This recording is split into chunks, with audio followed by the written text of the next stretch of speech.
respect. Yeah. I think it's time for reality check. Yeah, reality check.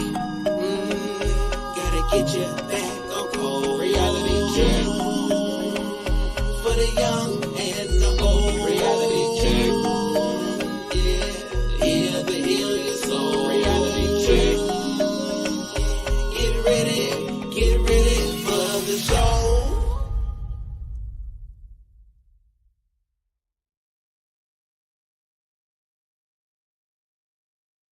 What up, though? What up, though? Beauty and the Beast. Beauty and the Beast. You kind of mute. Or am I muted?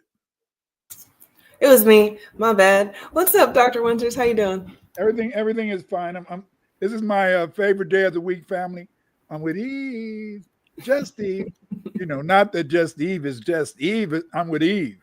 That's right. I'm with a strong sister.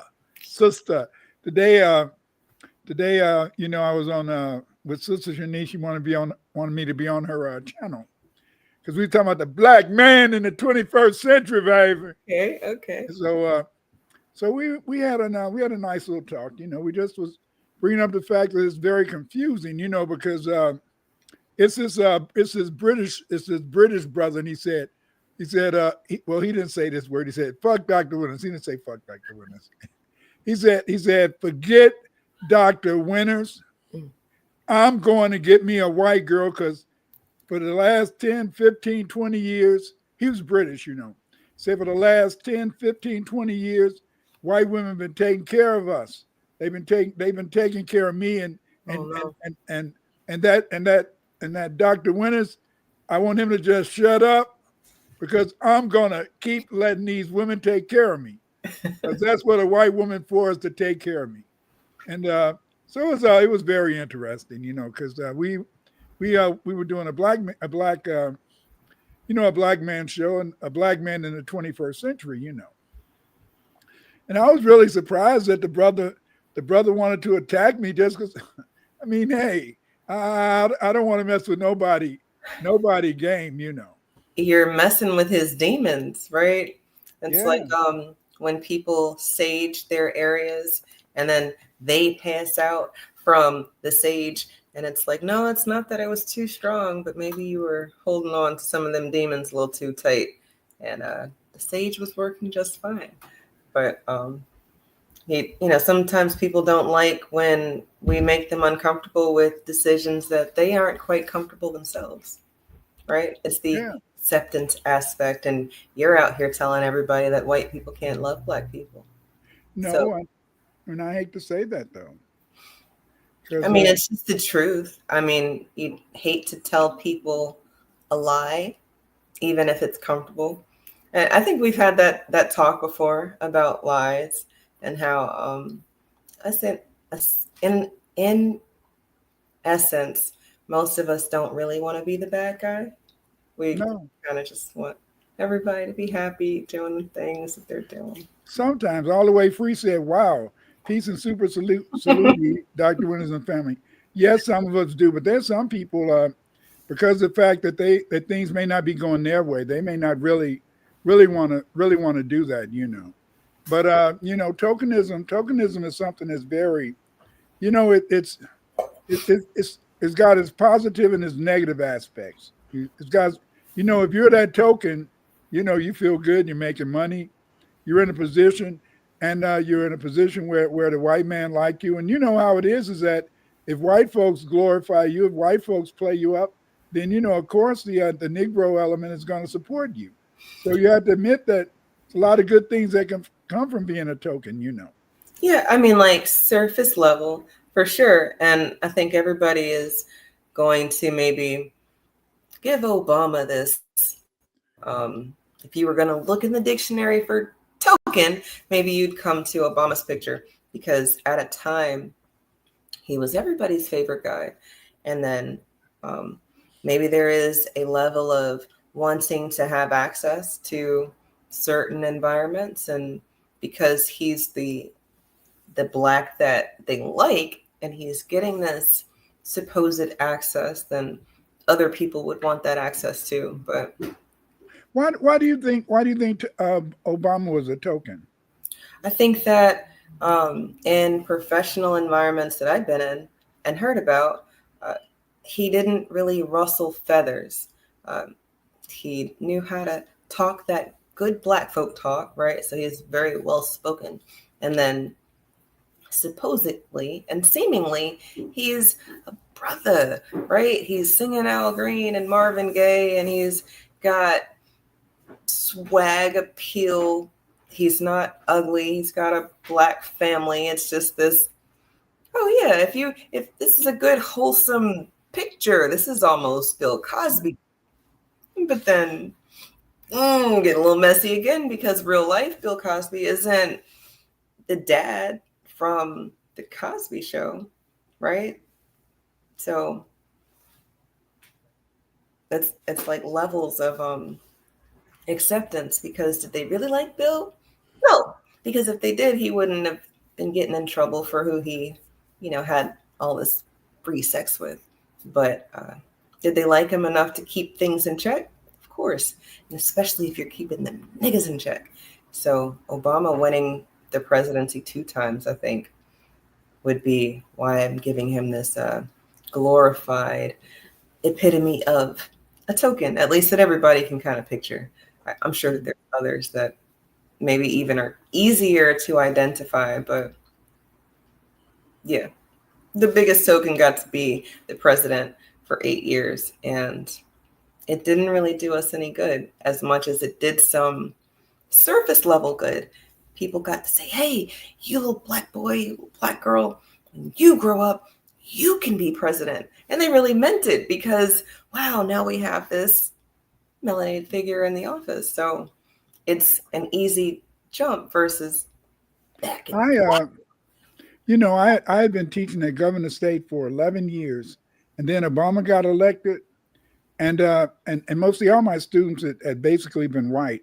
But when Obama got elected, I used to start seeing these white women in the back of my class, and if stairs could kill, you know, and so eventually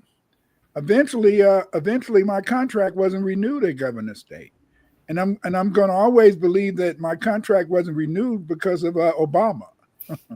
I would agree with that, though, and I think that it's different.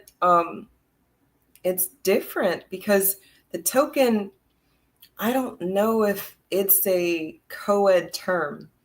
Once you start talking tokenism, it starts getting into the confused of the melanated people, right? And from there, well, you've got fresh off the boat confused people. You've got some homegrown confused people. You've got different shades and variation of confusion amongst melanated people in America.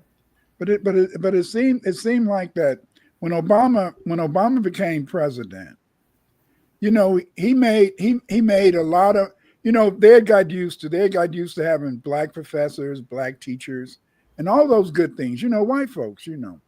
But when Obama became president, when he became the Lord of the land, it looked like it made a lot of white folks just say, I don't want no niggers telling me what to do.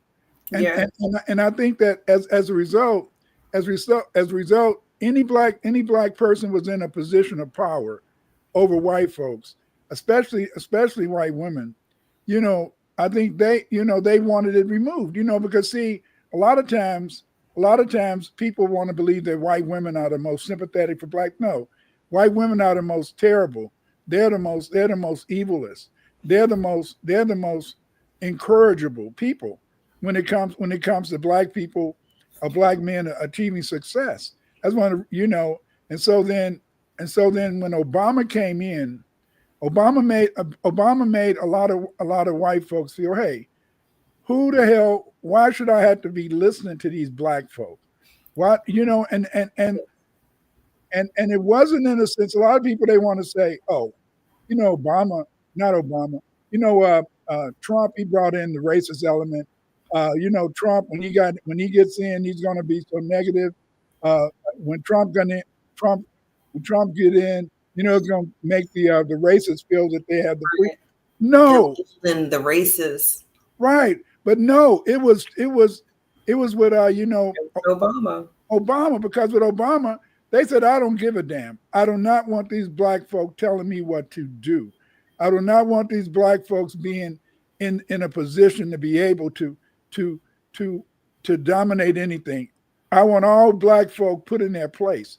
And this is what it was, is that and so then in a sense, people in a sense wanted to see Trump as the person who was really the person who really allowed white people to hate us. No, white people in a sense, they got in their feelings when Obama became president, because see, they for the first time they really felt they saw a black person in charge. And so if you was a black person in charge anywhere, if you was a black person in charge, yeah, No, you I would agree with became you with the power dynamic shifted, but it was a incubation period of sorts, I think.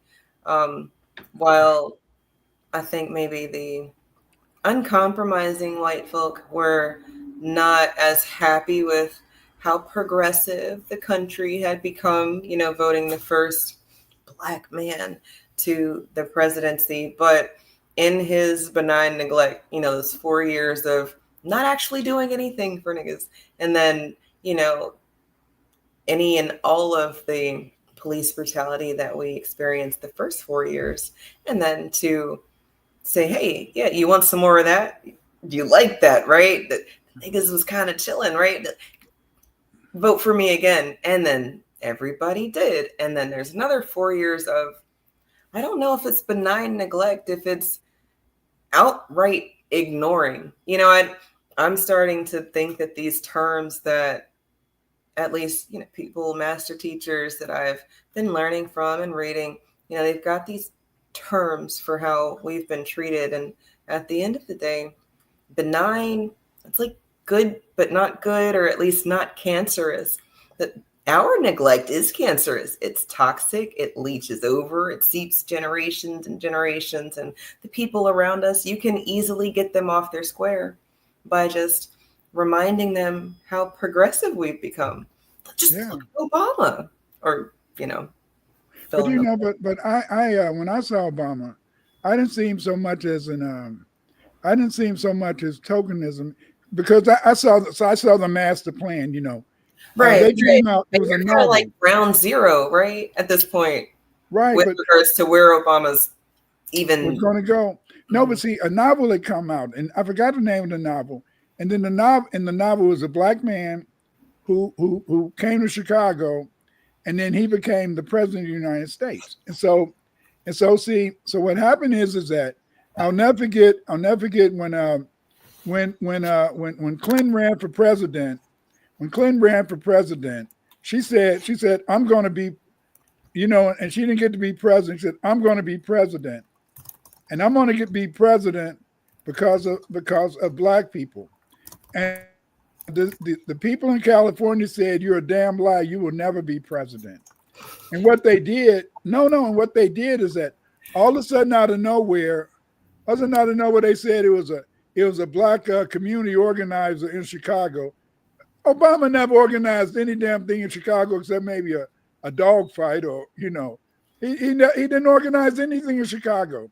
And yet they said it was this organizer that was in Chicago, and he's going to get things started. And then because Clinton said, I'm going to be president, and that guy in California said, no, you're not.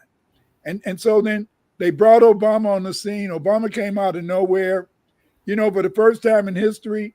They made Oprah in a sense supported a candidate for president. She never supported a candidate for president. She supported Obama. So Obama came in. Remember Obama won the Peace Prize, the Nobel Peace Prize, because they thought he was FBA, and right. And because they thought he was FBA, then in a sense they put him in there. But see, they didn't understand. Now, I'm not going to say they. I'm going to say we didn't understand, because my wife, she wouldn't vote. My wife, she said, I'm not voting for him. And then I'll say, come on, baby, we got to go vote. She said, I'm not voting for him. He's no good. Yeah. She said, he's no good. And I said, but it's the black man. We got to go vote. She said, I'm not voting. And she used to be the one who would wake me up. We go vote at 6 o'clock in the morning because I had to vote early because I had to go to work, teaching, and I wouldn't have enough time after school. And so then she wouldn't vote for him. And so then they brought this brother out. He came out of nowhere. The California people, they put him in there because they wanted to keep Clinton out. And because they wanted to keep Clinton out, they put Obama in. And see, Obama, people saw Obama as tokenism. No, Obama wasn't tokenism. Obama was part of the same crow. It's just like now. When I was first coming out and I was first doing this research, and so then so this sister, I'm not gonna mention her name because she wanted to sue me, and she wanted to sue me and sister sister Shanice. She wanted to sue us, so we had a lot of. So I'm not gonna mention her name, but she had recognized in the sense that there was she had recognized that many that our slave names, our surnames were not our slave names. And so when we discovered that our slave names were not our slave names were not our surnames, this upset the whole picture. Because that then said that you were a unique woman, I'm a unique man, and that foundational Black Americans are really a unique people because we went through an ethnogenesis, and as a result of this ethnogenesis, we became foundational Black Americans, the new Egyptians. Right. Yeah. Right. You said right. Did you hear what I said? The new Egyptians. Mm-hmm. Okay, good. All right. Yeah. Kemet 2.0. I like that you've said that. I mean, I've heard you say that before, and I would agree. But it's so much unlearning that people need to do, and then just the fact that everybody always would go to Egypt as their African unlearn, relearn, wake up phase, but then it's kind of just the surface, it's just the tip of the iceberg. And if you keep going into Africa, you can get more information about other who you're not.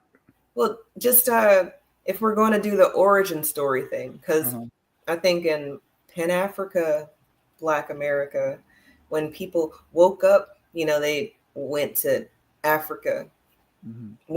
I don't necessarily meant they traveled, but a lot of people did travel. They said, oh, I know where I'm from.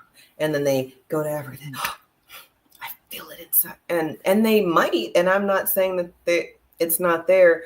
I'm just saying that that's a little far, like you went way back in your ancestry when you could have maybe gone to Mississippi or something, because but we didn't know that.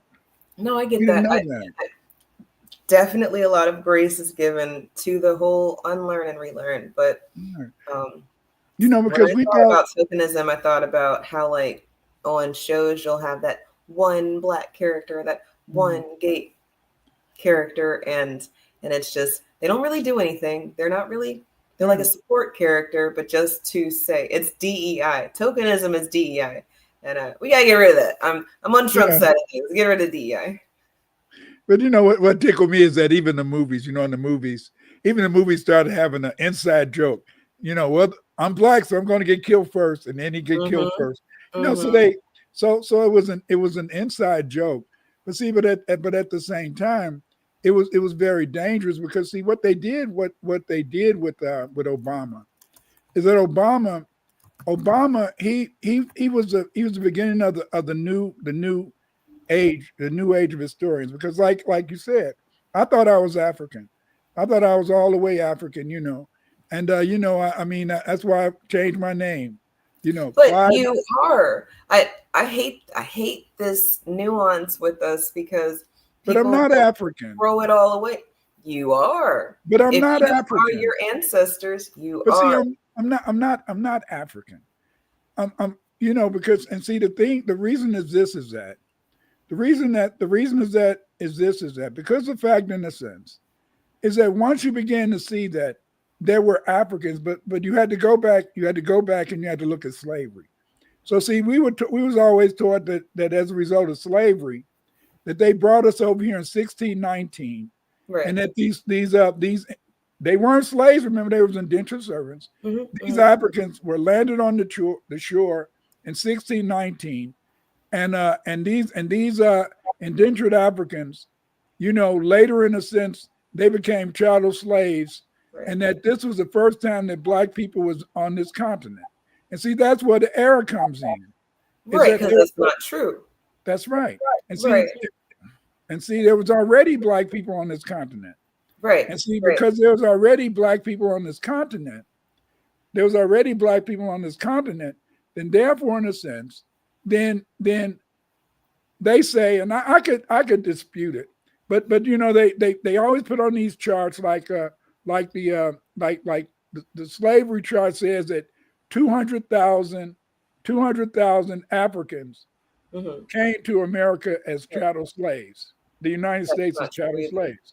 Right. And so then if we go along with 200,000, but then we know that 100,000 black Irish were made chattel slaves.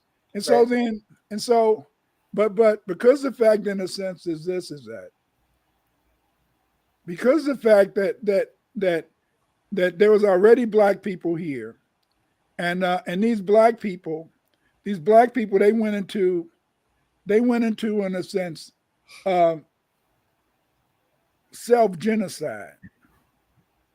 What am I talking about? What it is that they committed self-genocide. They killed themselves off. How did they kill themselves off? Oh, I know. Go ahead. It's the tribalism. No. Oh, shucks. No, because tribalism. Because the tribalism, yeah, they did, but no, they just started saying in a sense that colored people. See, the European is always taking our words and our languages, and then he flips it into what he wants it to be. That's why he hates FBA. Let me explain to you. Okay, so you had these people here, and the Pilgrims, in a sense, and many of the elites, many of the elites that we think of were white. Benjamin Franklin lets you know that most of them was all black anyway. But what happened is that these black people, these were black people, but their nationality was European, so they didn't identify as being black. And then the Indians, they were nationalities, Cree, Choctaw, all that. They didn't identify as being black. So there was nobody identifying as being black. See, okay, but then in a sense, go ahead. But so then in a sense, they started bringing over the Negroes, right? And that was the name that they gave to the African, right? Okay, and so so then what they did is that over time, what they did over time is that, by 1751, we see Franklin talking about the fact that the Germans and all them were black. The only people who were white were Anglo-Saxons, or the Anglos. Right. And so what you have is that then you say, well, if they were black, phenotypically, but they didn't identify as being black. So what is black? You see? Yeah. And so then this is where you run into this thing where today nobody wants to be African, nobody wants to be black, because nobody wants to be African and nobody wants to be black, because see, if you're black, then you was a slave, and then if you were a slave, then you were an inferior being. I feel you. I just all that maybe my brain writes in shorthand.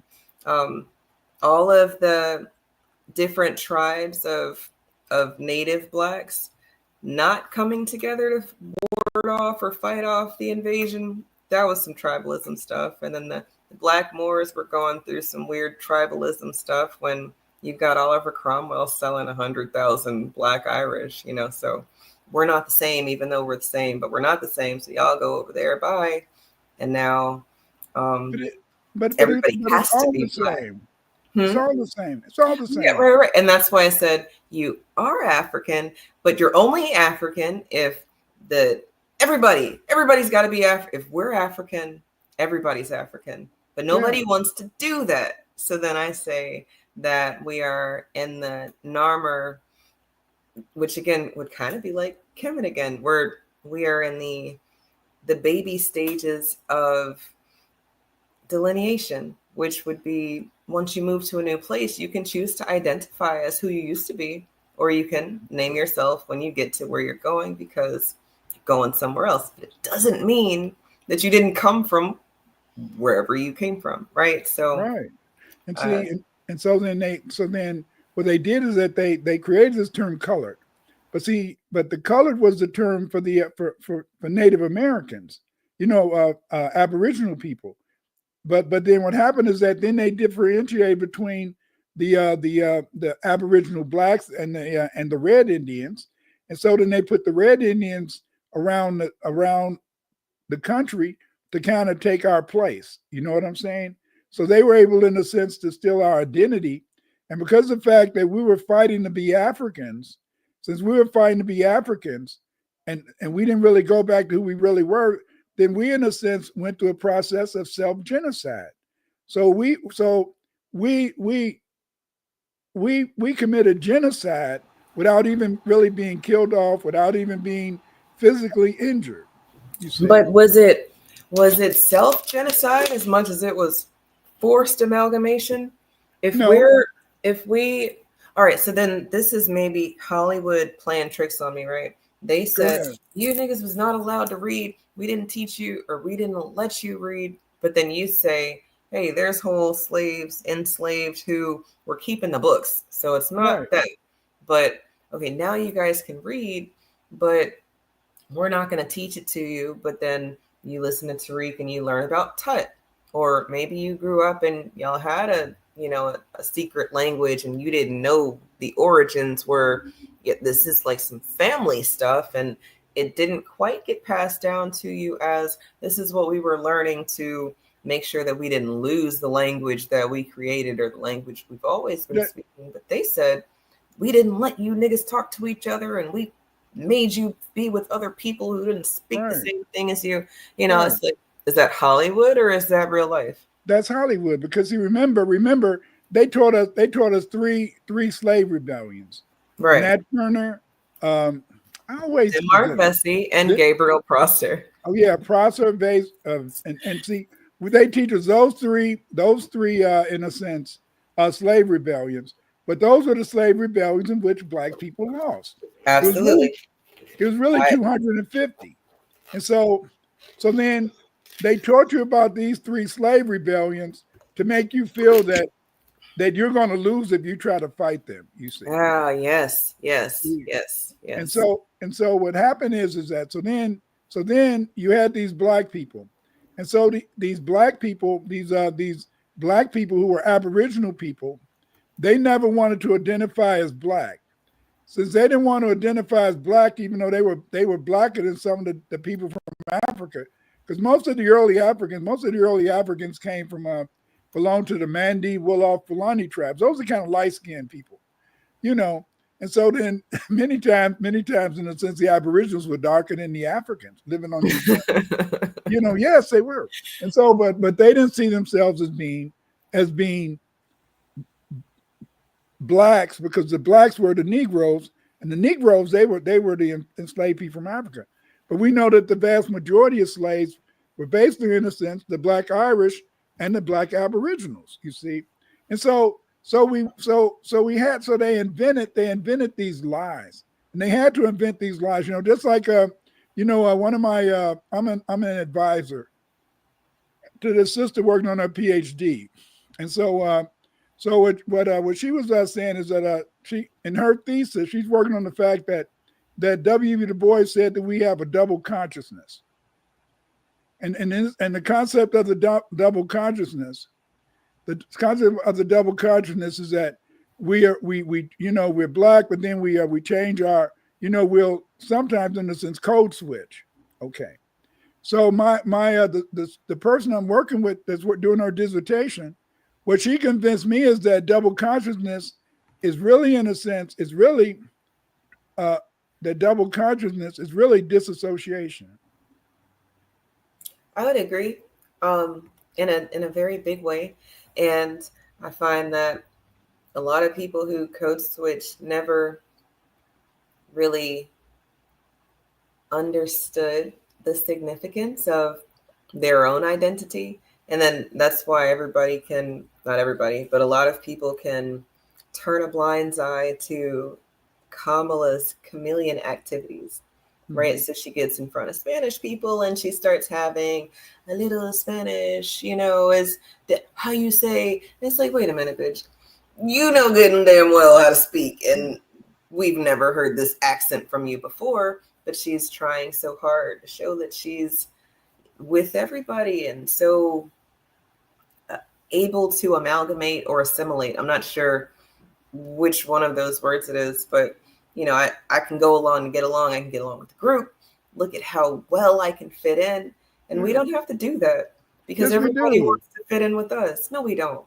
Yes, we do. Back in the day, we did it all the time. Back in the day, you're around the house talking like this, and then when you get around wife, as goes be I'm serious.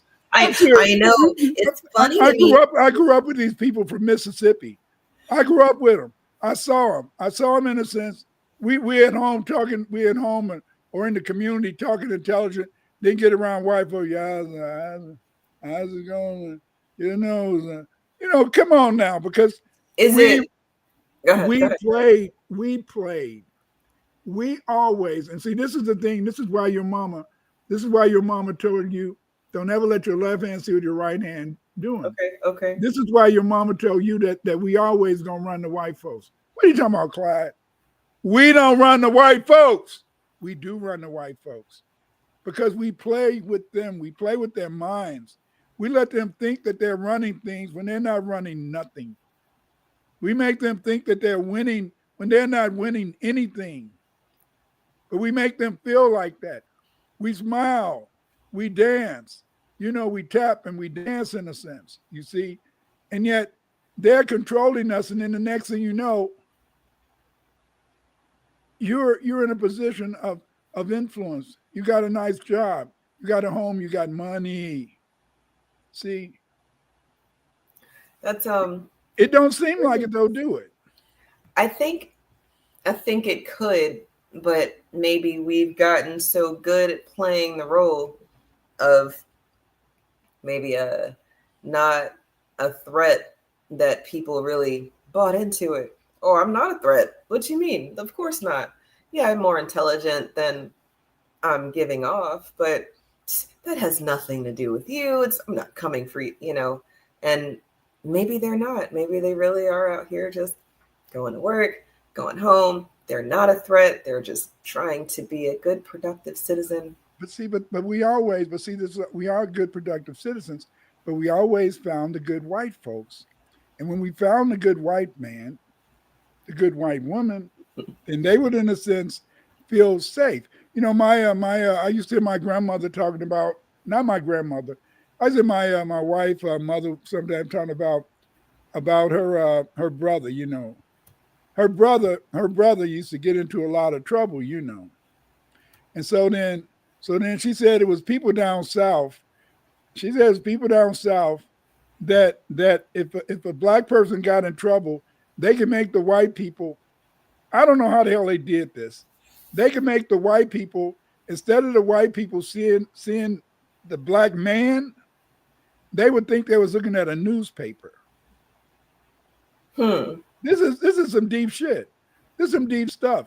And so then that's how they was able, and then because my mother-in-law, her brother had killed his wife, because his wife was cheating on him, and she started laughing, and so he blew her head off, and so then they hid him for a little while, because when the white people came to get him, the white people thought that they were looking right at him, but they thought they was looking at a newspaper. And so then he was able to escape, but then eventually he turned himself in, went to jail, got out.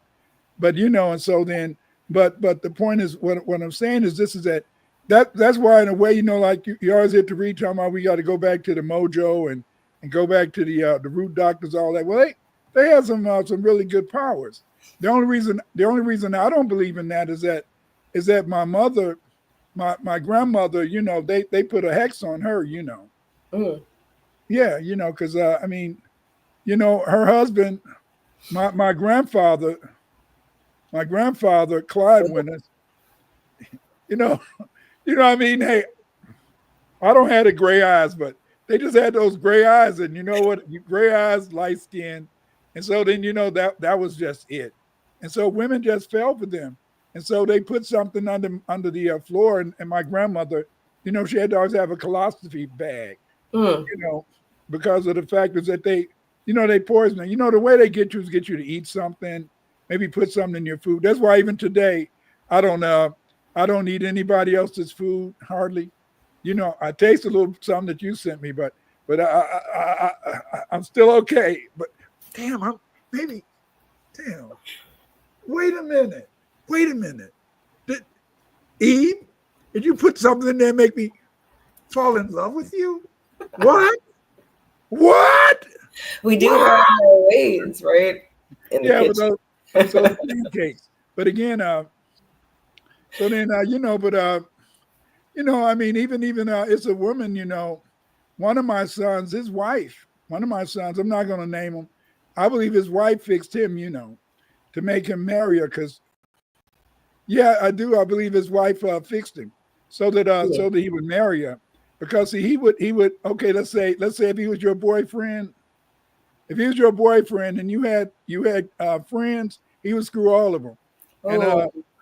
and and that that's just the way. That's just he was born in September, and Virgos are kind of, they say Virgos are kind of horse, not the women so much, but so my father was a Virgo, my wife's father was a Virgo, Mm. and this particular son is a Virgo, and so we love him to death, but he So does just everybody, it seems, right? no, it's just that the women just want to be free hearted with him and stuff like that. So I don't know. See, that's the whole problem. That's the whole problem, Eve, is you're trying to live a life, and you want to live a sanctified life. Yet while you want to live a sanctified life, you still live in a world, you see. And so then we look at tokenism. And so we've been convinced, we were convinced, at least growing up, I always felt that tokenism was negative. Mm. I always thought that if you allowed yourself to be a token, or people used you as a token, then therefore in a sense, what would happen is that then you had to be negative because you had to be a sellout. But Right. see, Yeah. but So are we not saying that's what it is? but tokenism in our case was not always a sellout. You see, okay, they may have made your uncle a token, Okay. and so then your uncle was a token working at General Motors. But because your uncle was a token at General Motors and he's a real hard worker, maybe he got your cousin to work there. Mm-hmm. Maybe he got his friend to work there. And then before you know it, then it says, even though it was tokenism, before you knew it, instead of it just being one black person working in the company, you had 30, 40, maybe 50. Hey, when the tokens used to work, you could put it in the machine, play the game, win Right, prize. right.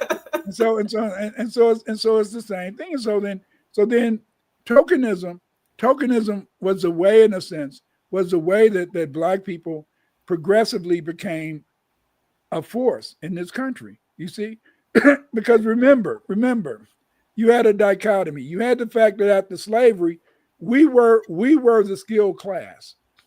Right. Right. So then they did everything to make sure that our carpenters, lawyers, our carpenters, and all that they couldn't make money after a while. And so then by the time it got up to my generation, we didn't know about being a carpenter because we couldn't go to carpentry school, and Right. growing up in the city. And so then, but a lot of those black people back in the day, even women, I know my wife's auntie built a house for her mother. So I mean, y'all, I don't have nothing to say about you black women. Y'all some geniuses and shit. I leave y'all alone because yes, because see, as a black woman, you're able in a sense, to draw on the ancestors. You're able in a sense to pull from them knowledge and use that knowledge to make things possible. Yeah, like my one of my wife's auntie, she built a house for her mother and all that type of issue. That is cool. And you know, and my wife, like my son, my oldest son, his wife is she's a super plumber, everything. She came and did plumbing work at my house. I mean, save me some money. But and she's very pretty too. So I said, damn. That's why my son married her, because she's a hardworking girl and she's pretty. And she's pretty. That's right. And she's pretty, yeah. And so then, you know, I mean, hey, so that's just one of those things. But I mean, all of my sons do their own thing, but the fact remains, in a sense, is that tokenism and good white folks, that's the thing that is so terrible about our experience. Is that you want to say, hey, keep those white folks out of here and keep the white folks down, but a lot of times you need them. It was something you wanted to show. What was that? Oh, so this might not be tokenism or white folks, or maybe it is about the good white folks. Maybe you can tell me what this is, because I start to get very confused when I hear this. Let's hear it. Black folks created that name white supremacy. That's correct. From Africa, because we are just amazed by the things they've done. Well, we describe them always by inventions. That's all. They can command water from far away through tubes into their bedrooms. No. We can even fetch a bucket of water from the next lake. You will be drowned. They can put electricity. We never had one in Africa. They have airplanes fly over us. It's amazing. Everything they've done is the reason my people say these people are superior, not because of slavery. They came to colonize us and they brought things we have never seen before. They gave a king a mirror and he was dancing and sold his people away. They brought guns we have never seen, boom, and kill somebody right away. You know what they used to do in the Congo? Right. They put dynamite in the rocks and then they hide the switch. And then when they point their finger, it go boom. And the Congolese till today, they call the white man kiboom, the sound of the dynamite. I mean, I don't know if you need to hear more of them, but just that's not true. Congolese people don't call white people kaboom, or is that true, Dr. Winters? I don't know about but see, the whole point that's not why we don't call them white supremacists, because we think that they're so. We call them white supremacists because they call themselves white supremacists, and they dominate the world. They're able, in a sense, it's not that we think they're the great inventors and all that type of mess, because over here we know that black people were the great inventors. We're the ones that invented everything over here, you know. But I'm so confused with this. It is the continental Africans who talk like that confuse me, because when everybody was learning about life, and life starts in Africa and civilization starts in Africa, and Africa, it's almost like there was an Africology class, but it really was Egyptology as told by white historians. And that's it. It's very strange. So then these Africans don't even know how great they used to be. Well, you had to understand, in a sense, is that a lot of people they think you go to Africa to study African history. No, you go to a museum or you go to a library. Mm-hmm. Because see, okay, if you're an archaeologist and you go and you do an archaeological excavation, then you can, in a sense, find out something new. But see, the vast majority of knowledge about Africa is in a book. That's why I learned years ago, and is that the real history is over here. But see, what happened is that I grew up when I was going to school. When I was going to school, you had area studies. Like when I took a class in African history back in the day, when I was an undergraduate, you had to read 3 or 4 books. You had to read 3 or 4 different books, and often, in a sense, you had to read articles that was in German and French. And so I was lucky because I studied French in high school, so I was able, in a sense, to read the French articles. But see, today when you take a college course, they only have one book, and that one book, in a sense, is the textbook for that class. In the old days, you never had a college class with just one book. Yeah, that's crazy. Yeah. I don't think I've ever had a college class with just one book. I had the textbook, the teacher wrote a damn book. There's other books we had to get, and sometimes we didn't even use all them books, and we had to get those books just to say we had the course requirements, or the teacher might have used one chapter from the book but didn't have permission to take a picture of the one Make a copy of chapter. it. Like, what is going on? Yeah, but then later it started just being one book, because I know when I was working on my master's degree, my first master's and all that, I had to read a lot of books, but then later they usually just had that one textbook, Yes. and then like a couple of classes for my PhD, I may have to have 3 books or something like that. But but most of the time, in a sense, is that it's how you control it. But see, what happened is that I found out after because the fact, in a sense, is that I could read French. Then I could really see the real history. See, a lot of times they would say they translated stuff and they wouldn't translate it correctly. Just Right. like we really don't know a lot of stuff about ancient Egypt and all that type of stuff. And so then, but you got these people who was going around saying, "Aha, this is the history," but they were teaching a false history. That's why like you had John Henry Clark, Mm-hmm. and you had some of these other brothers, and they were talking about, in a sense, always looking towards Africa, when really the vast majority of us didn't come from Africa. Right. But aren't those some of the historians that, I mean, at least that we've talked about, some of them are not Black American themselves. So it would kind of make sense that they would want it to be a more broader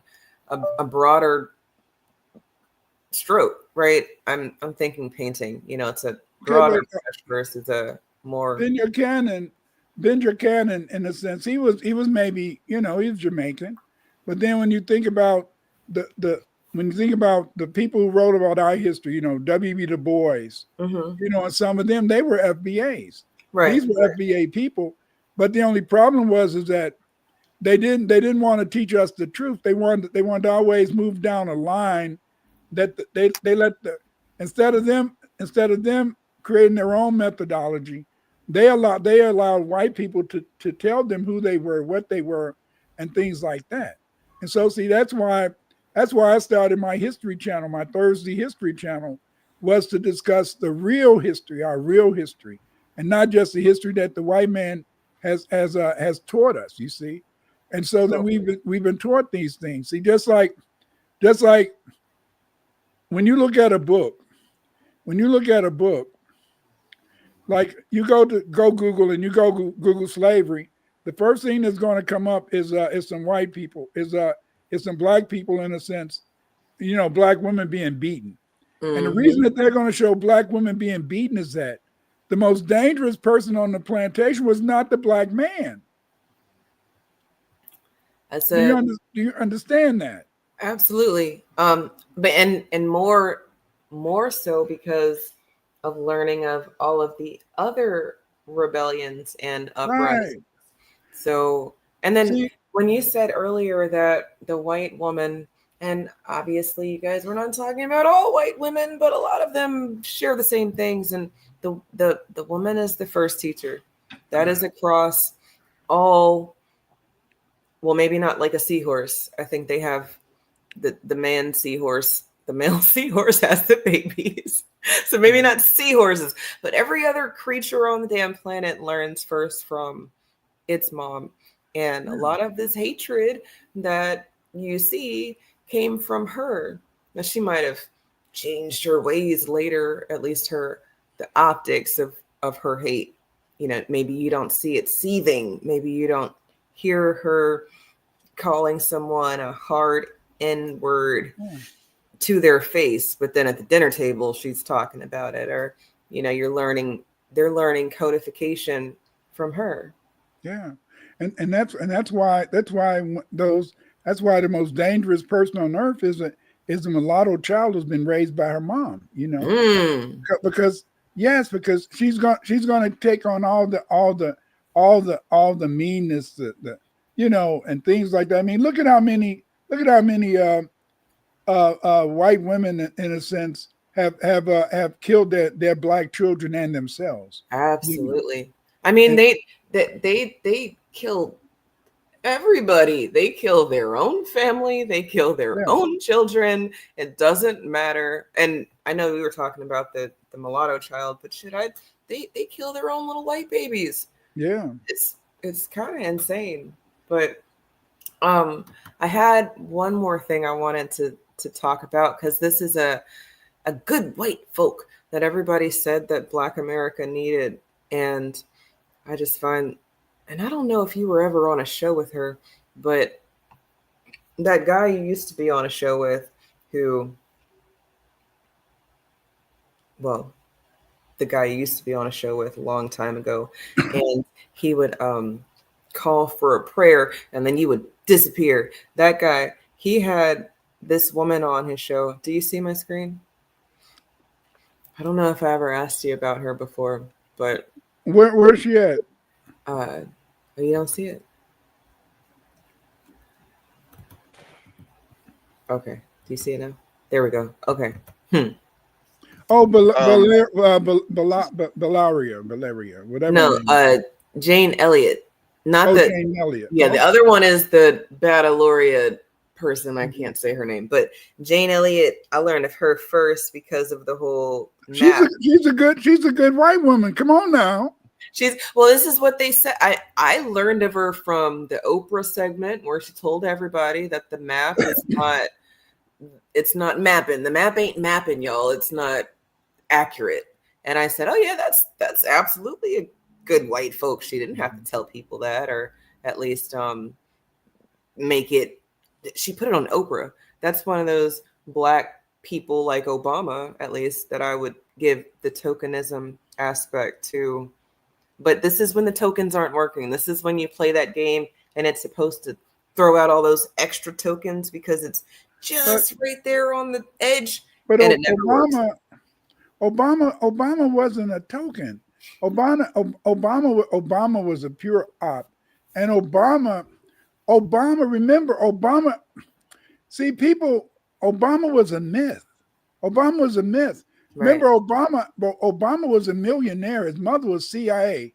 He had all that money that came from his Indonesian father. Right. See what I'm saying? He had all that money already, but they created these myths. They created this myth of this black man who was signing up and a community worker in Chicago. Right.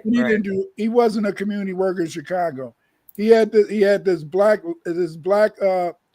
lawyer wife and stuff, and that these people were powerful people.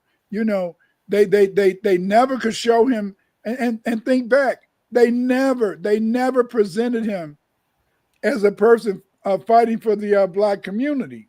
Right. No, you're absolutely right. As a person fighting for the Black community, but in a sense, they allowed us to live off a lie and our own assumptions. See, we kept assuming because he was Black that he was going to do something. I was susceptible to it too. My wife never fell for him. My baby doll, she never fell for him. She said he's no good, and she could look him in the eye and she said he was no good. But see, the whole point is that they were building up. They were building up, in a sense, these myths, and it was like sweet wine that we took these myths in. That's why in a sense is that none of our historians, wanted to talk about our Aboriginal heritage. What they did is that they just made that in a sense. They made it like it disappeared. They got this commercial, and then they say, if you want to get rid of this much garbage, just point it and it'll disappear. And that's what we did.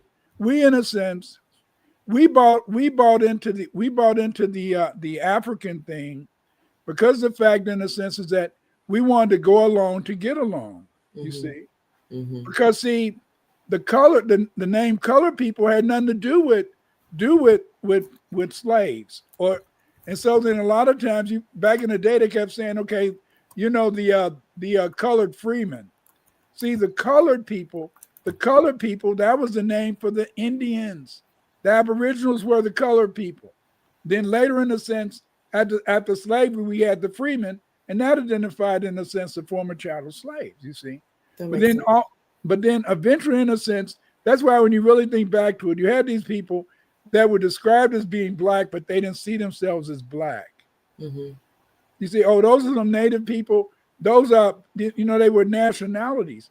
And so then we move from nationalities down to, in a sense, to this whole idea of the Negro or the colored people or the colored man. And so, see, a lot of times, in the sense is that whatever we did, and that's the beauty today. That is the beauty, you know, today of calling yourself a foundational Black American. This is the only term that the white man cannot find a way to co-opt.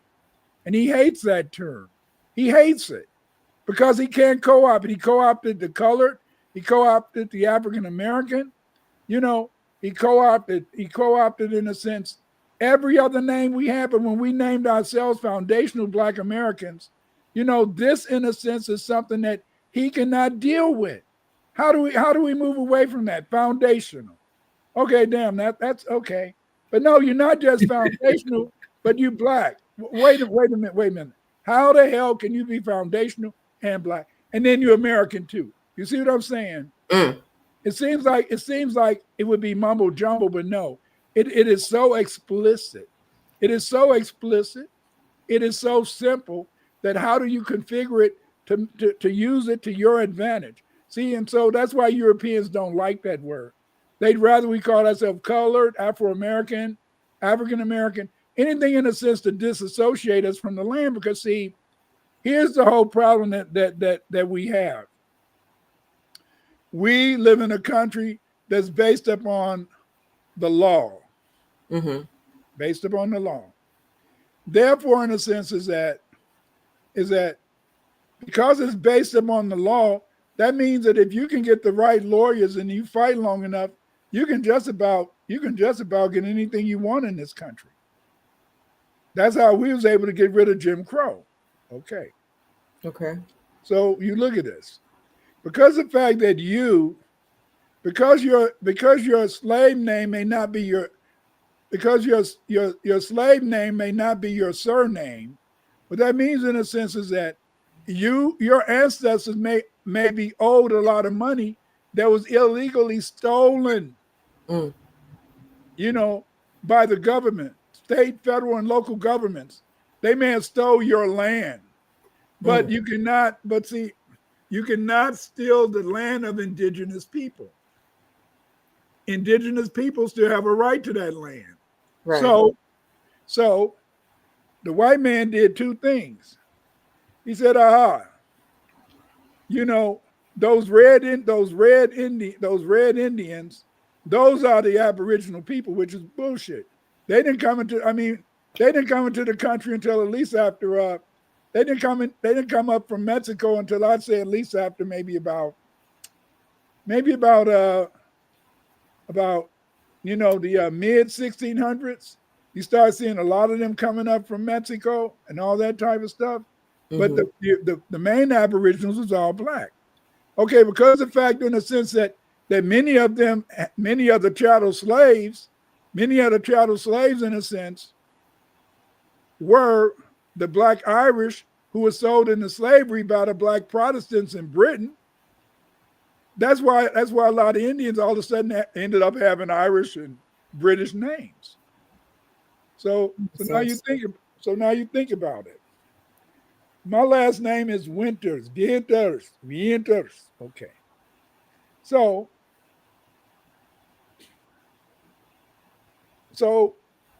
during slavery, you had Winters owning Winters. Mm-hmm. But those Winters were not necessarily in a sense people who had been there. They were their slaves, but they were their slaves because of the fact, in a sense, they just made them their slaves, but they didn't get their names from the Winters family. And so what that meant is that means that because of the fact that there's a lot of land out there that your family could own, you know what I'm saying? Then therefore they want you to always think about Africa, because while you're thinking about Africa, you'll never think about the fact that maybe it's people in North Carolina that owe you money because they took Absolutely, because they've removed you from the land. I just Right. that's got to be the most devious thing. And I know I kind of kept going on and on before I could show my Clippy thing, but can you put that back on the screen for us real quick for a moment? There we go. Here we go. Mr. Elliott, we know that white and black are not real in biology, and we also know that, of course, they exist as social forces and as a kind of racial contract. I wonder if you have any thoughts about reparations in this sense. We know in California, some of the folks who are saying, of course, the Supreme Court would not recognize race as a protected class that would allow people to get reparations based on their racial identity. That's their colorblind constitutionalism. We know that. But we also, so if lineage, if tracing back to enslavement would qualify people who were descended from people who were enslaved in the United States, if that were able to survive legal challenge, and I don't think it will because they'll use it as a proxy for race, but let's say it did, should white people proving black ancestry, which is a form, I guess, of embracing their black identity, right? Should white people proving black ancestry be eligible for reparations? If they're promised reparation, they'll go back and they'll choose that black ancestry immediately. That's all you have to do to mess the whole situation up is tell white people that they have black ancestry and they are entitled to reparations. If you're gonna really mess yourself up if you do that. Think about that for a very long time before you do it. However, if you're going to give reparations to people who really deserve it, let's give it to the people who had this land before white folks came and stole it from them. Let's give reparations to the First Nations people who also came from Africa and were here long before slavery started, coming from Africa as being brought here by white people who didn't want to work but brought people here to work and so they wouldn't have to. Let's talk about reparations to the First Nations people, shall we? I think we shall, because it's kind of like what we've been talking about, our triamalgamated existence, but she's not talking about us. She wants to skip over us into a more recent ancestor, native ancestor. You know, it's so crazy how they can do that. And I think I'm sorry. I think she knows better. And I think she's expecting us to not have the numbers to do anything about it. See, but the whole point is this: is that's the whole thing. That's why they had to play the Africa game. That's why they have to play the Africa game, because if you're the Aboriginal people, then they owed you. But see, nobody did the only person who's done that research, I'm sad to say, is me. And I'm the only one who's done it. And because of the fact I'm the only one who done it, then therefore, in a sense, what you find is that these other people are going down the road. For example, you know, I think his name is what is his name? Gary. You know that brother you show. What is his name? Carr. Okay, you know, right, Carr right. you know, from Howard University. You know, because of the fact that he's hooked up with Hunter. You know, with Karen Hunter, and Karen Hunter has a lot of power. She has Sirius XM, and she's got him a show on Sirius XM. You know, he's become, in a sense, and they also have narrative. So he's become a symbol. He's become a symbol of black power. See, he's the symbol. So he's a token. He's a token, but he's a symbol of black power. And the reason I'm sorry, there's negative tokens and positive tokens. Of course, there's negative and positive tokens. Okay. But what's happened is that because he's hooked up with Karen Hunter, and Karen Hunter, she feels she's being black power because she's hooked up with that brother, you know. Right. But the point is that this brother, in a sense, he's part of the old so-called Africology people. He's not Afrocentric. Right. Because Afrocentric people are like myself, who believe that black people did every damn thing. Right. He's Right. Africology in the sense that he believes that you have to make things to look as though it's African, you see. But because of the fact that Karen Hunter is hooked up with him, then now they're the new symbol of black power in the country. Yes, they're the symbol of black power. Yeah, you can do it all you wish, but because of the fact, and so then, but see, they're also hooked up with Roland Martin, and you know, come on now, you come on. See, I gave him his click. He got a click off of me a couple of times this week. what happened? No, just his Roland. He's not the only one, but a lot of these boule Democratic shills sound a lot like us now. And what I mean by that is they're saying that, well, they should have done more. We've been saying you need to do more, and it's like, wait a minute, actually. I'm pretty sure about 4 months ago, you said they were doing everything right. And then we needed to do more. And then they looked at the numbers and said, okay, it wasn't really that many black people who didn't vote as much as it was. And well, black people did vote for them. But I was doing the numbers earlier. It looks like 47% of the country voted, or 47%, of the country voted. I just don't think that those are good democratic numbers. How do you make the rest of the world move when less than half of your country gives a damn to show up and say, yeah, those people? I don't know. That's insane. But see, you don't understand. You don't understand. See, that's why they had the movement with Kamala and tried to make her cosplay being black. Because see, the thing is that they had an election, and now the election. Now you think about this. You haven't even noticed this, but I'm going to tell you something. Okay, tell me. These people are very upset because they don't really feel the election was legitimate. No? No. Why? They don't feel the election was legitimate because they don't understand how that the few people that voted, how could they really represent America? Poor things. Yeah, because see, that's why it was so important to get us to vote. We didn't vote, and because we didn't vote, then in a sense, because we didn't vote, that means that it wasn't that many people that came out voting. Yeah, they make it pretend like it was a lot of people, but see, because of the fact that a lot of black people didn't vote, we made the election illegitimate. Even though yes, they believe it's illegitimate because they didn't see the numbers, and they didn't see the numbers because many of us sat on the couch, and because they didn't see the numbers, then therefore, in a sense, deep down, these people are saying something is wrong with this election. And look at you. I know you've seen some of those people who are screaming, and they say Kamala didn't win, blah blah blah. It's not that Kamala didn't win. It's just they don't feel it was a real election because we didn't really increase the numbers and make it look like it was popping. And because we didn't make it popping, then therefore, in a sense, intuitively, see, sometimes things can be happening that are beyond your control.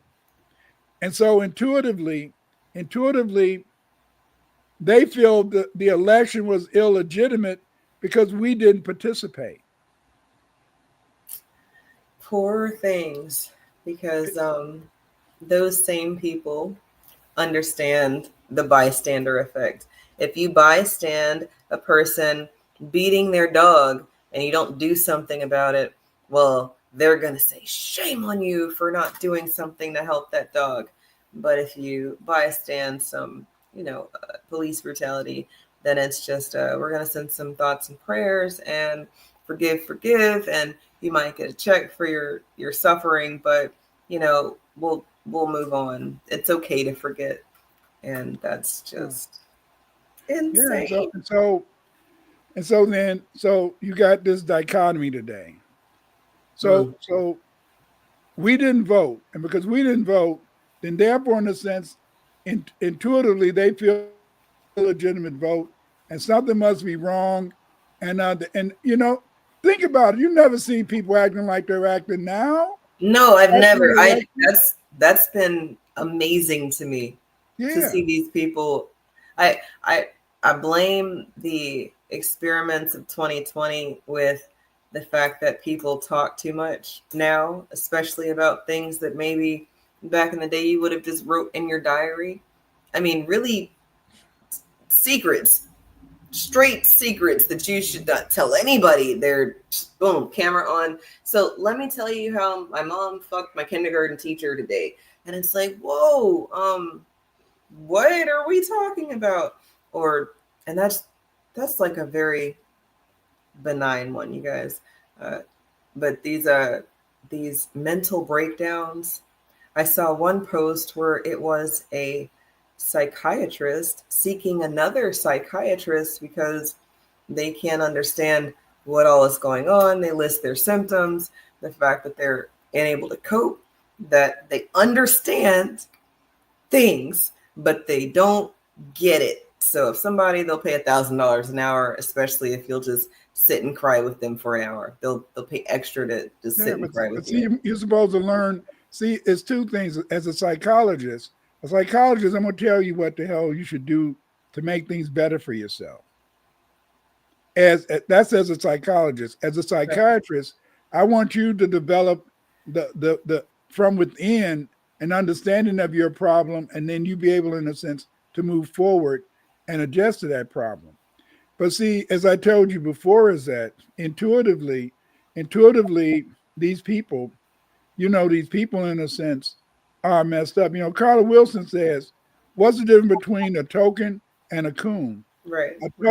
A token is someone, in a sense, who may or may not have been given a position in a company, on a job, just so they could be an appearance. Sometimes the person who's a token may not know, in a sense, that he's really, in a sense, or that he or she really has that job, not because they're not qualified, not because they're qualified for it, but the white man said, well, we're going to put you in that position, but you're going to have the credentials. A coon, on the other hand, is somebody who gets a position, and then they do everything they can to keep other black people down. Those are the coons. They do everything they can to keep other black people down.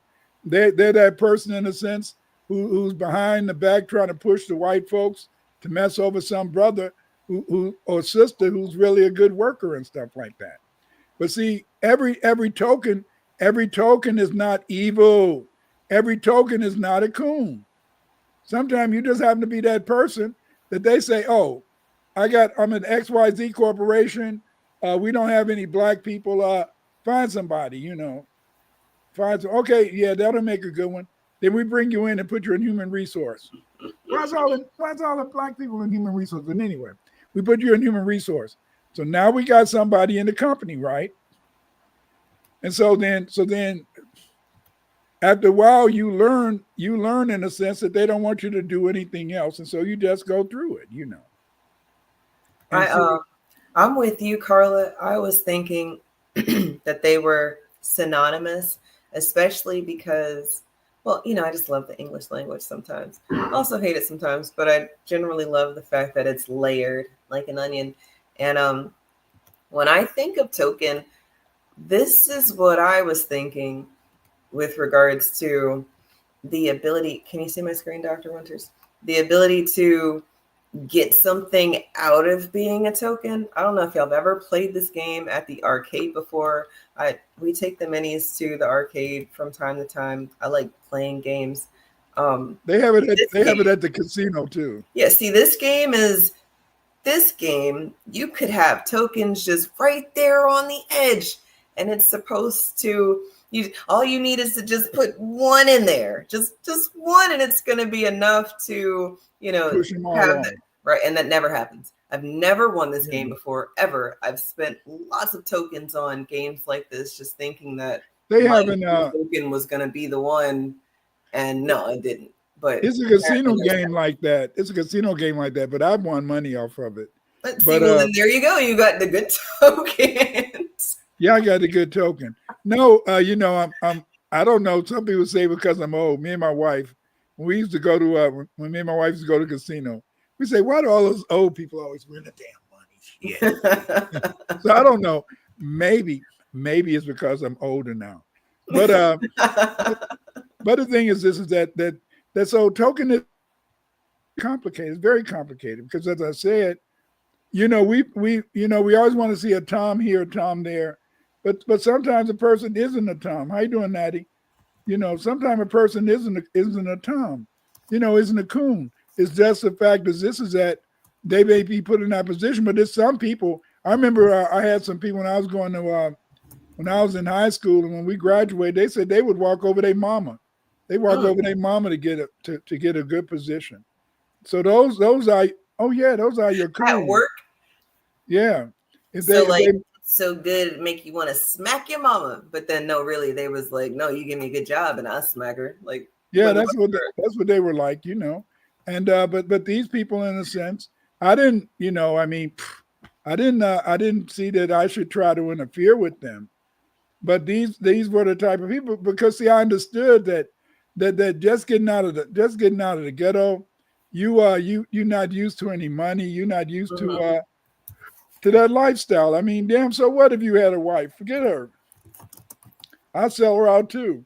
I had a couple of guys who I went to school with. They sold out their wives, anybody, just so they could get certain jobs, or just so. And but that wasn't me. See, that wasn't me. See, I was Black Power. I never forget. I was looking at the news, and they were showing a list of Black Power people, and I was only 16, and I saw my name on CBS News on the list as being Black Power. I almost got to play at the University of Colorado, but then my coach said I was Black Power, so they didn't want to give me the scholarship after that. So see, I was always that black man. I was always that black man. But luckily, I had a good friend. I had a good friend. I had a wife who didn't mind. She loved me. She loved me, and because she loved me, then she didn't mind the things that we went through. Mm-hmm. So I let you have your babies, and you make sure you take care of my pretty ass, and we okay. Mm-hmm. Yeah, I got to keep you with your lipstick and your makeup. Yeah. You want that? Yeah, you got that dress. It's coming. Might take me a while, but it's coming. It's coming. But the thing is, this is that. So again, we often see tokenism as something that can be negative, when tokenism is just this whole idea of trying to make it. I mean, let's go ahead and face it. I gotta face it. It was always that good white man or that good white woman who gave that black person an opportunity. And then sometimes that, like my father, he used to work, he used to, he say Irish people are the dirtiest motherfucker. I said, okay. And yet he'd always be with these Irish people who would always keep him working doing construction. You see?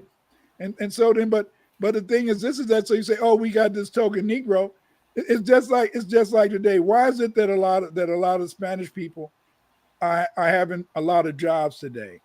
I'm going to tell you why.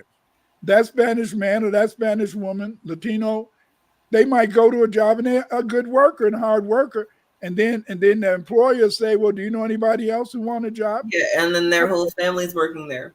Right, but nowadays, even though that's what my father and them did. See, I got to talk to them. My father and them, that's what my father and them did. But then my generation, a lot of people in my generation, when they got a good job, they said, oh, that nigga lazy. So they wouldn't recommend their brothers, cousins, uncles for jobs. And we don't recommend our brothers, cousins, uncles for jobs today. And that's why a lot of times, in a sense, we don't have as many job opportunities as maybe the Latinos. But then if we notice, after the Latinos been here for a while, then they don't want to help other Latinos. Now we see, and that's why today we see. They said, close the borders. Close the border, baby. I don't want no competition, Definitely not. That is crazy. I saw this story over the summer, and it's crazy we're talking about it now, but in Mississippi, this mom was fired from Burger King because she got her son a job, and her son in turn got his friends a job, and she's like showing them off on Facebook, like, "Hey, look at us doing the things," and Burger King fired all of them. Yeah. Like, well, damn. I thought that you liked that I knew hard workers and nobody stole anything. It wasn't that they were bad workers. It all seemed to stem around the fact that the mom was doing the nepotism thing, or the. But it's all right to be it's all right nepotism for white folks, because see, this is how they do the nepotism. I own company A. Eve, you own company B. So what I'll do is that, Eve, you'll say, Clyde, my son, uncle, my son, grandson, whatever, he needs a job. Can you hire? Oh yeah, send him on down. We'll do the this yeah, way instead of me hire the this way, right? Yeah, so it's still nepotism, but it doesn't look like it because it doesn't look like it. Else. Absolutely. But see, with us, we don't have that. We don't have that. So if somebody get the, like, I remember my cousin, he's in Ghana now, and so what he did is that he got a good position in the security at the University of Illinois. And so then he was able to bring in all my other cousins. Everybody got jobs in security because he was in security, you see.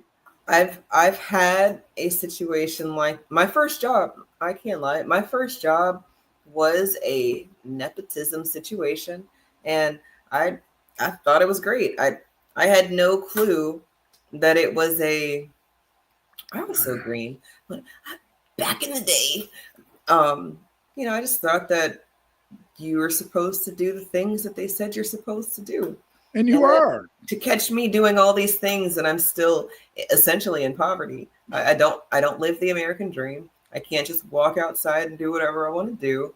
I have to pay for water. Don't get me started. But shit. But here's the beauty of it. Here's the beauty of it is that it's very difficult. It's very difficult for us to really truly live the American dream, because even though you may have a good job, sometimes your partner might not have a good job. Right. So and therefore you're trying to see, you're the woman. You're a woman. Therefore, since you're the woman, you're supposed to carry everybody on your back. Sure. I feel like every time, if we ever use me as a situation, it's never the situation to use. And I know that people say that about themselves. I'm original. My situation's unique. And I used to think that more than I think it now. But I know that a lot of our situations are not unique. We share a lot of the same experiences and stories, just differently. Maybe it was your brother. Maybe it was your uncle. My brother and your uncle went to the same, so different generations too, but still the same. It's maybe. Weird. And maybe it's always a difference. It's always a little difference. It is, but then it's just like, do other people go through the same thing, or is it just us? And I don't know that other people go through the same things. It is just us. So, and that's the beauty of it. Yes. That's the beauty of it, is that we think it's just us and we don't know. You see, I remember. Go ahead. I'm sorry, I interrupted you. I just mean that essentially the woman carrying the black man that they want, they like that power dynamic shift, because it means that she's calling the shots. But is she really calling the shots, or is she? It's a lot of who knows what's going on over there. See, a good woman, she isn't calling the shots. Because see, let me put it like this. While she's losing part of her self-esteem, she's trying to build up her man to make him have the strength to fight further. Mm. Where she's suffering though. She's suffering. Why is she suffering? She's suffering because she has to, in a sense, pretend that she has to always smile and pretend and make it seem as though, oh, everything's gonna be okay. When inside she's saying, damn, this shit is falling all around me. It's all falling out. You're not saying that out loud. You're just smiling. Yeah, yeah. But deep down you said, the world is falling all around me. The world is burning, and I'm just gonna sit here. I don't know what to do. And there's my man sitting over there, and he's smiling, and he's eating up all the fucking damn greens and shit. And he didn't even save me any of the cornbread, and he's sopping it all up and playing with the kids. Oh no! I'm wondering, and I'm just here smiling when deep down I'm just saying, what the hell we gonna do, baby? What we gonna do? But I can't tell him that. I can't tell him that. If I tell him what we gonna do, then he's gonna get all upset. He might give up. So I'm just gonna keep smiling, and I'm gonna just, yeah, baby, everything's just okay. Yeah. And you're damn, and you're going crazy inside. But see, that's the whole part of it. And see, that's what it is that you want to be honest, but you can't all the way be honest. See that you're never totally honest. And why are you saying, Clyde, are you saying that in a negative? No, I'm saying you can never be totally honest, because a lot of times you're trying to save people's feelings, because you feel that if they really see the pressure under, if they really see the hurt that you're feeling, if they really see the pain that you're feeling, and then they'll start to give up, and then that'll make you give up. So then you got to, at least in a sense, pretend everything is okay, because in that way, in a sense, then he won't know. You're feeling fucked up. Shit. You're feeling messed up, and he don't even know it, because, yeah, baby. Yeah. That's a good woman. I hope that Black women are doing the things to encourage their man to do the things. It's got to be reciprocal. Because if it's not, then she's looking at him like, not you went back and got more. I mean, I know it was good, but this is the food for the next 3 days. Yeah, why'd you go back again? Why'd you cut that big plug in the damn cake? I mean, you could have I was going to give you a slice. I would have gave you a manly slice. May have been like this. If you made a damn slice like this, why, baby? Took a quarter of the cake. Yeah, a quarter. And I had an auntie like that. My auntie, she would make the sausages would be this thick for her kids and stuff. I said, damn, how can you cook sausage that thick? It had to have been, I think, sometimes not fully cooked. But again, she and all her kids were fat, and my kids were all slim and all that type of shit. I remember one of my son's girlfriends said, "Damn, daggone, Mr. Winters, how'd you raise all these big strong boys and stuff in this little house and stuff?" And then one of my sons said, "We wasn't big like this then. We was little. Because as your kids get 18 or something, and they go to the military or something, right, or they go away to college. So then it's more room in that bedroom, in a sense. I mean, you just move over, and complicated. But see, the beauty is that you have to learn to grin and bear, and that's the thing. You have to learn to grin and bear. But see, that's the beauty of the Black woman. You see. That's why everything is always aimed at destroying you, because if they can knock you down, then therefore the whole family is going to go down, Absolutely. Because go ahead. I didn't mean to cut you off. Go ahead. No, I'm done. That's it. I'm just agreeing, because just going back to the feeding aspect of it all, there's not a lot of men going to the grocery store for their family. There are men who do that, but it's not a lot. And then you look at, I people watch all the time, and the grocery store is one of my favorite places. I really like food, you guys.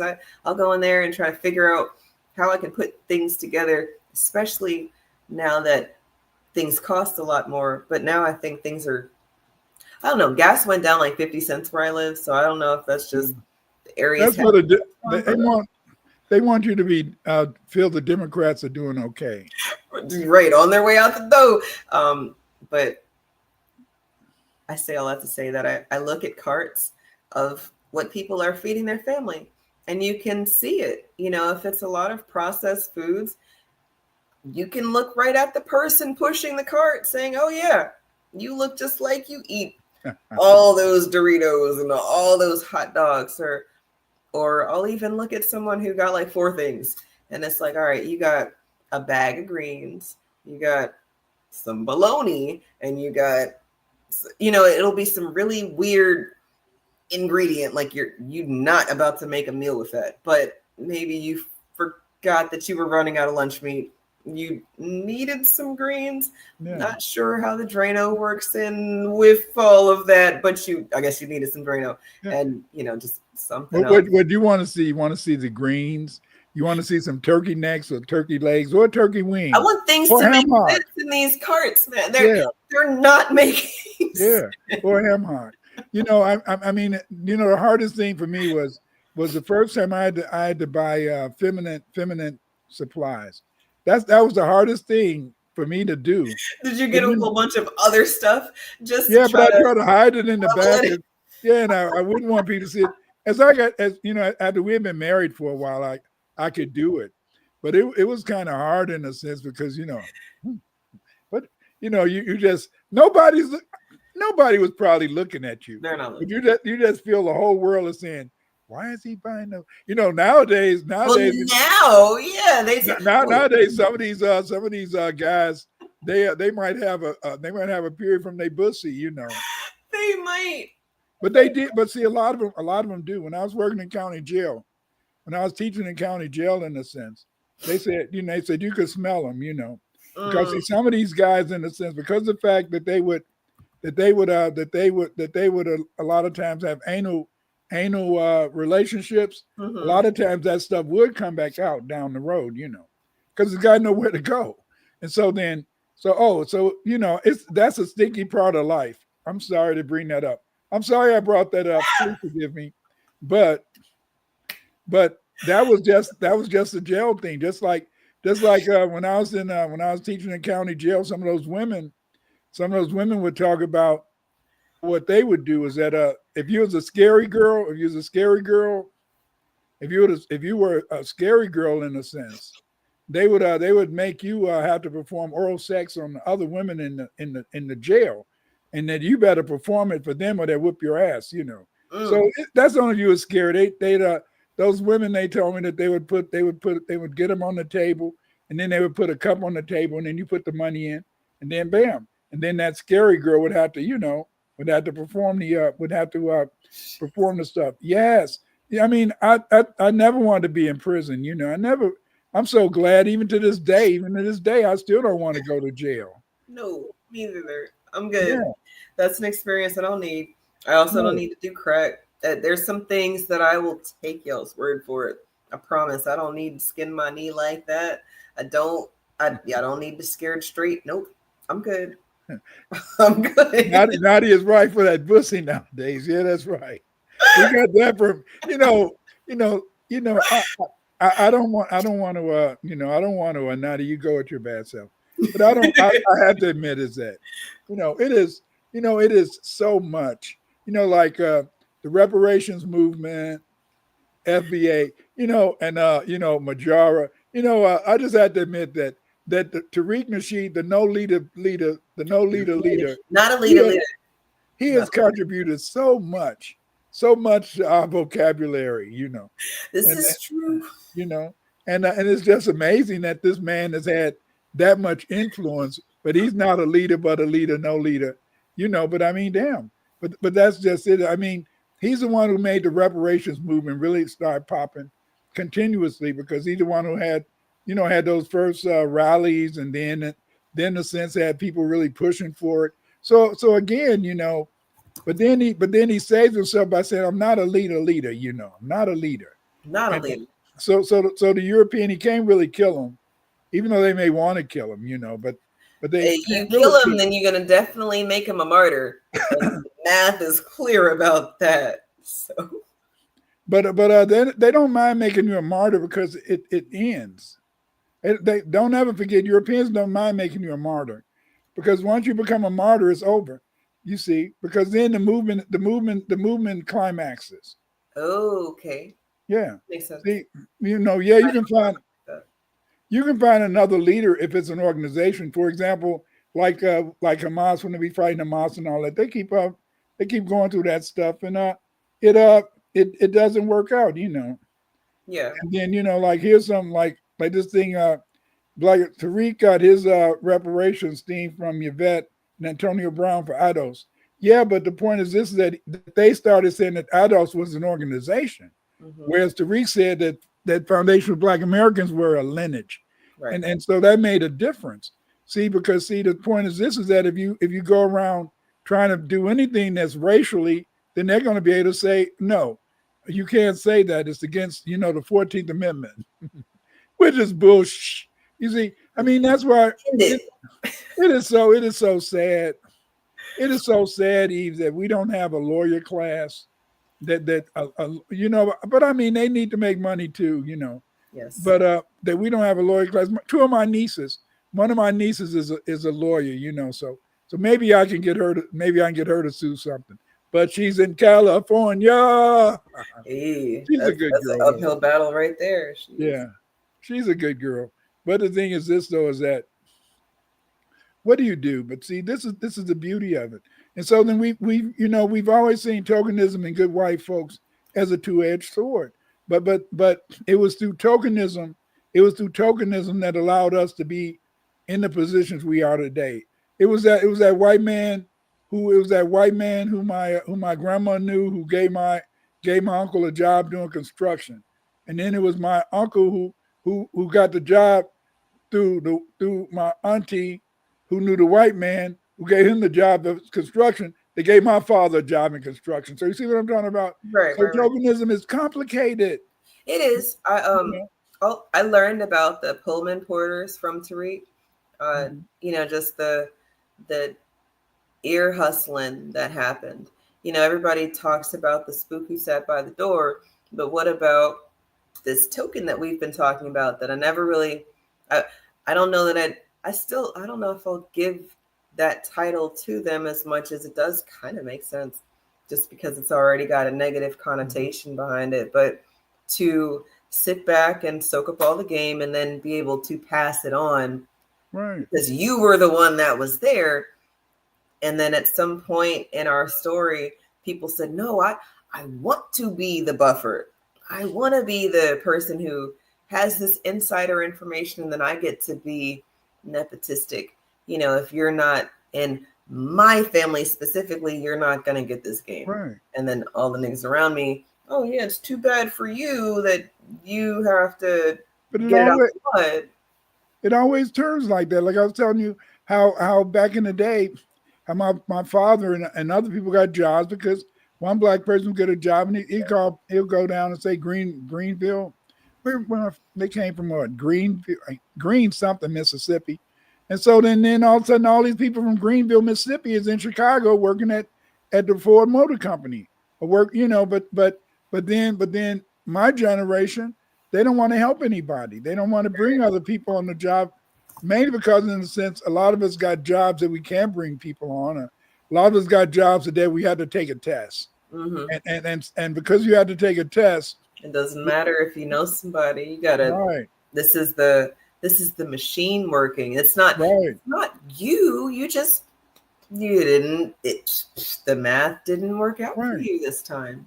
Like one of my one of the students in my last research class, she talked about the fact that she's a very, very smart woman, but she was working for the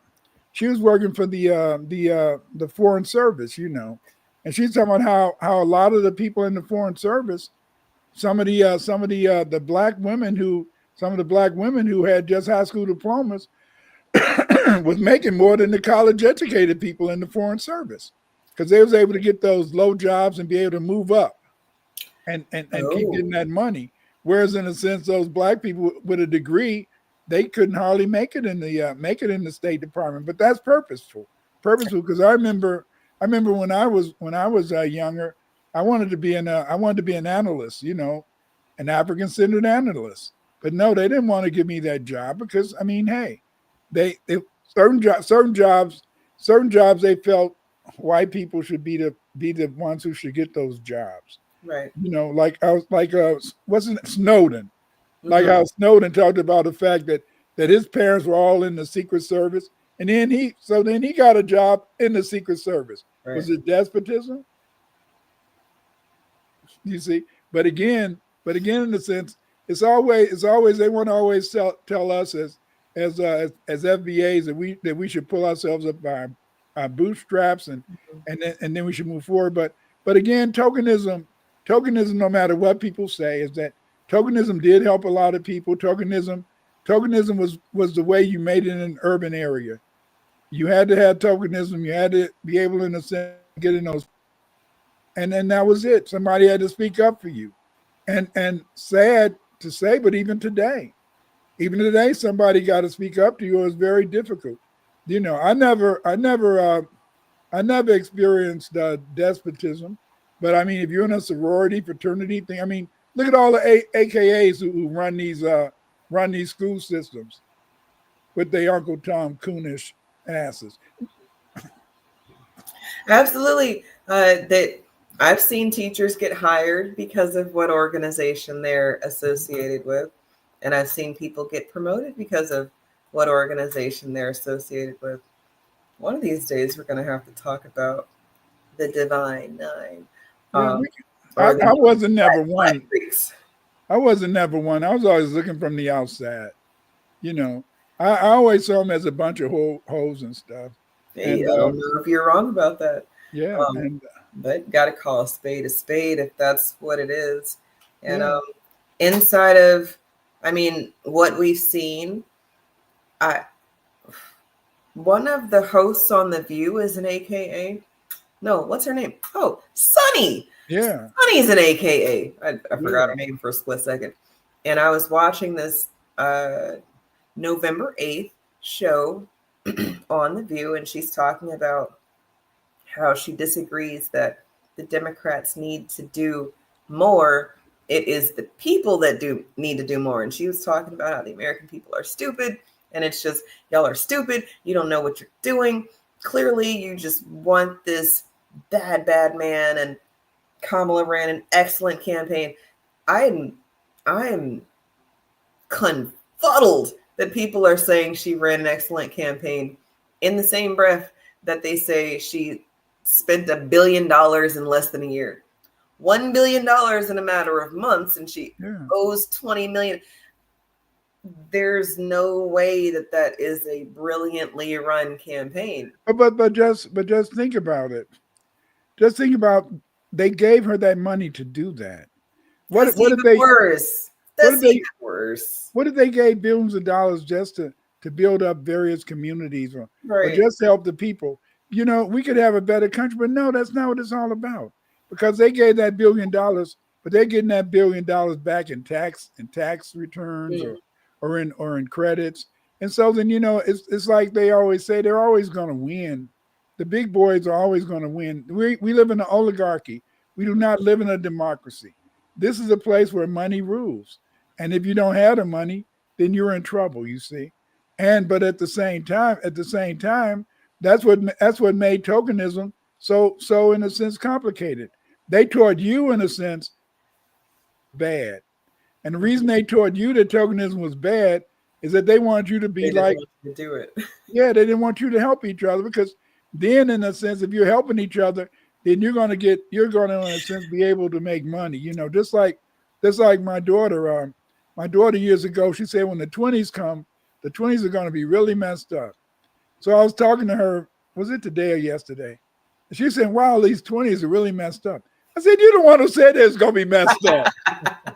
You said this years ago. Oh, I did? Yes. I said, you said it's going to be messed up. But I said, baby, I said, you're my baby. And I said that yes, it's going to be messed up for some people, but it's going to be messed up for those people who don't unify, those people who don't try to work together, those people in a sense who don't understand if your brother, sister, friends work together. If you work together, if you build, if you support each other, you're going to make it during these hard times. You're going to make it. Not if you're not, you know, you're going to be a tent. You're going to be in a tent on Main Street, you see, and that's the way it is, you know. And I mean, it's just like now, many people in their many men in their 50s are homeless because of the fact they didn't get families, or they didn't start families when they were younger, or they ran, you know, or they ran away from their families, and they didn't want to raise their children and all that. It's not just like me. I don't want my kids. I tell my kids all the time, I don't expect you to take care of me. If I get too old, y'all put me in a nursing home or whatever, you know. And the thing is, they don't never say we won't do that either. Wait a minute. But see, that's because that they love you. That like if they didn't fuck with you, they'd say yes, and you're gonna go here. See, I made a mistake. When my wife was asking for me to give her girls, I was getting boys. And see, boys, in a sense, they're going to follow whatever their wives do. Mm-hmm. Yeah, they fly the nest, and they're gone. Right. That's right. Once they find that woman, whoop, they're gone. Or those women, whoop, they're gone. And but the thing is, this is that you know, it's really though understanding though that tokenism, family, is not negative. Tokenism can be negative in a sense, but at the same time, it's through tokenism that we were able, in a sense, to overcome. It was through tokenism, and I'm not trying to sound coonish, but it was through tokenism in a sense, and finding that good white boy or girl who, in a sense, allowed us to be able to move forward, or help your kid to get through college, or got your kid out of jail. You know, I'll never forget that. My mother-in-law, she's always talk about her brother, and her brother killed his wife. And he killed his wife because of the fact, in the sense that she was cheating on him, you know. Oh, this is the one you were talking about earlier? Yeah. And she left. No, he killed his wife. He killed his wife, and then the white folks came to get him, and then the black people, they made him look like he was a newspaper, so they couldn't. Oh, right. Yeah. So then, but eventually, in a sense, eventually, you know, she said, my mother-in-law said that her mother said, Minnie went to the good white folks, you know. So, you know, my son killed somebody. So, you know, blah, blah, blah. They said, okay, we can't do nothing now, but we're going to send him to jail and we'll get him out in a couple of years. So, so they went, so the white man came and got him, and then they got him out in a couple of years and set him up real nice. But see that, but see, again, that was tokenism. Yeah. I'm not saying it's not right. Family, don't get me wrong, it's not right. But sometimes, in a sense, that's what allows certain people to be able to move up the ladder and be able to help other people. Yeah. And you know, because a lot of times you can't do everything by yourself. That's why when somebody says that they made it to the top or whatever by themselves, most of the time they're lying.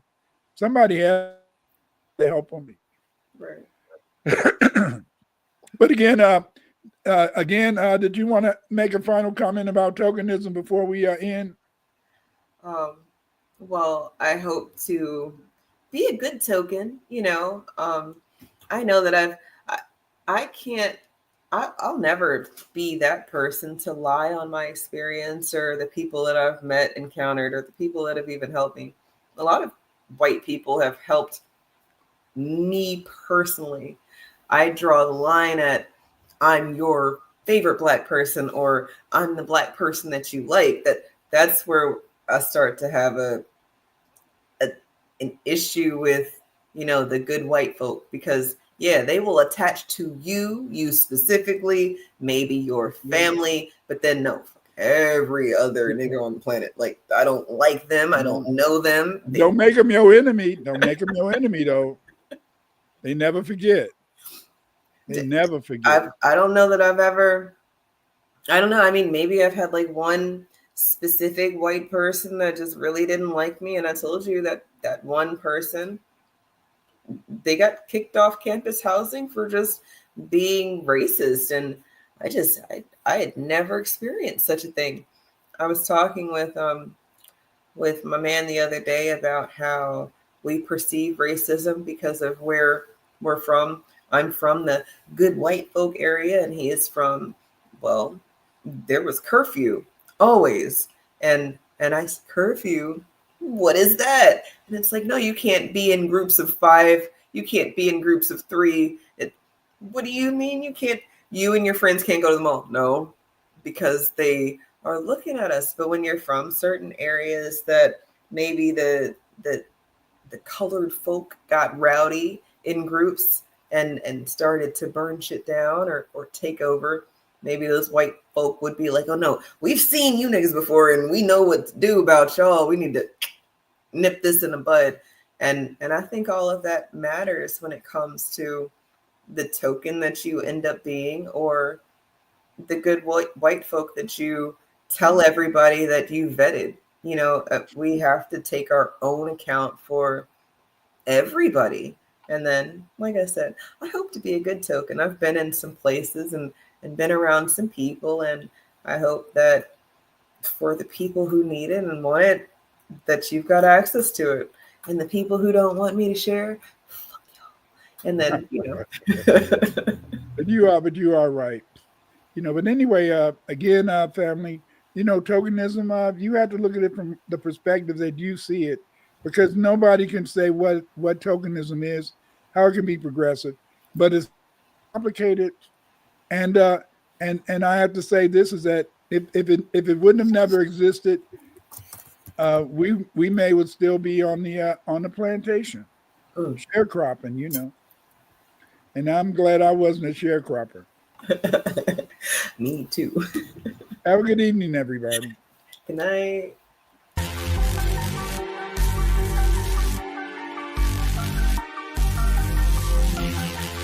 If you're not going to speak up, the ones who do. If you're not going to speak up, the ones who do. If you're not going to speak up, the ones who do. If you're not going to speak up, the ones who do. Vampires, they prey on your fears and stay away. Vampires, they prey on your fears, control your atmosphere. Don't let them take your energy. Don't let them take control your atmosphere. Distraction away from you. I am you and control your atmosphere. Don't let them take your energy. Don't let them suck your energy. It's a distraction away from me. I am you and you are me. If you're not going to speak up, support the ones who do. If you're not going to speak up, support the ones who do. If you're not going to speak up, support the ones who do. If you're not going to speak up, support the ones who do.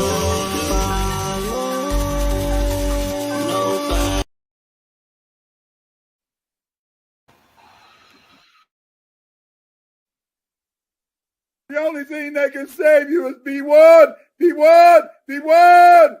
To fight